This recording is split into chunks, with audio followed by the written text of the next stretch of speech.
ဝယ်ဖို့အတွက်လူချင်းတွေလက်ထဲမှာ3000ချီတက်ရှိကြမလို့တော့နော်ရုံးခန်းဖွင့်ဖို့လစဉ်300ချီအကုန်ကြခံပြီးငှားနေကြမှာတော့နော်3000ကျော်ရှိရုံနဲ့ location အချက်ချကြတဲ့မိန်းလမ်းမရန်ပေါ်မှာကွန်ဒိုအခန်းတစ်ခန်းပိုင်ဆိုင်ရုံနဲ့မြေအပါရမယ့်အခွင့်အရေးရှိပါတယ်။ Coffee 900ကျင်းနဲ့2ပတ်လုံးတိုင်းမျိုးစားပါဒီခန်းလေးကလက်ရှိစီမှာဆိုရင်လူကြိုက်များတဲ့အခန်းမျိုးစားထဲမှာပါပါတယ်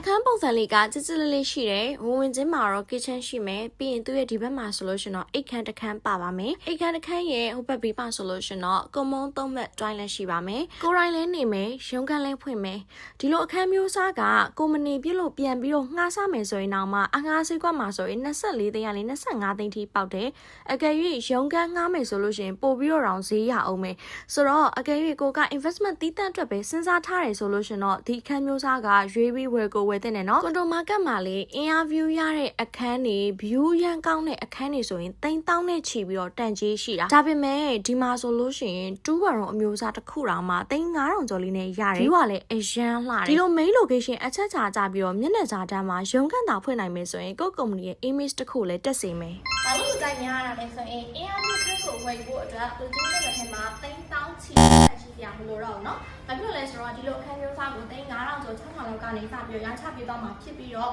အဲ့ဒီအပေါ်မှာဟောင်းနဲ့ချိတ်ဆက်ဝယ်ရမယ်ဆိုရင်ထောင်ပြမဲ့30ရာခိုင်နှုန်းရှိရုံနဲ့အင်အားပြုပါမြင်ရမယ်အမိုက်စားအခန်းကိုဝယ်ရရှိနိုင်မှာပါအင်အားပြုပါ